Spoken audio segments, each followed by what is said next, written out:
Hali ni wakati mwingine katika chaneli yetu ya Nuru ya Tafakuri. Tafakuri yetu leo ni jamii bora. Jamii iliyo bora. Watu wengi tunahangaika sana kuitafuta jamii iliyo bora, hali ya kuwa hatukuweza kuiandaa. Na muda mwingine pamekuwa pana malalamiko mengi sana ya viongozi, marais, mawaziri, wabunge, madiwani, kwamba wanaongoza ndivyo sivyo. Wengine wala rushwa, wengine walevi na nini.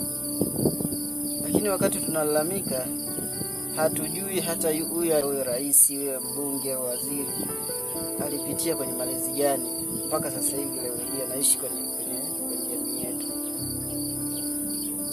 Sasa jamii bana, tunatakiwa tujue kwamba sio malalamiko peke yake yanaweza yakasuluhisha matatizo ya jamii.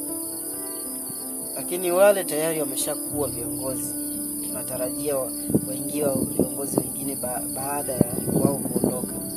Je, tujiulize tumetengeneza akina nani ambao watakuja kusolve haya matatizo au hizi changamoto ambazo tunazishuhudia kwa hawa viongozi wetu.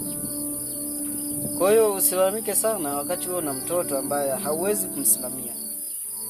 Usilalamike sana wakati wewe una kijana ambaye huwezi kumfundisha, kumsomesha, kumpa somo.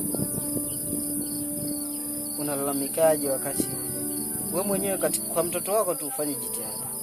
Maana unaenda kutengeneza mtoto wako mwenyewe awe kiongozi ambaye baadaye atalaumiwa na wengine. Kwa jamii bora inaanzia kwenye malezi. Malezi yako mzazi, malezi yako mlezi ndio atakayemuongoza mtoto baadaye kuwa kiongozi ambaye atakayeitwa ni kiongozi na si ofisa. Kwa hiyo haina haja ya kulalamika. Jambo kubwa na la msingi ni kuwekeza sasa nguvu kwa hivi vizazi tulivyonavyo. Kama ni mzazi, kaa chini na mtoto wako, kuwa na tabia ya kukaa chini na mtoto wako, mueleze maisha, muelekeze namna ya uongozi, mfundishe communication skills, maarifa ya uongozaji. Lakini integrate, mkutanishe na watu ambao ni sahihi. Hiyo itakuwa ni sehemu ya maandalizi madogo ya kumwandaa kuwa kiongozi bora au jamii bora.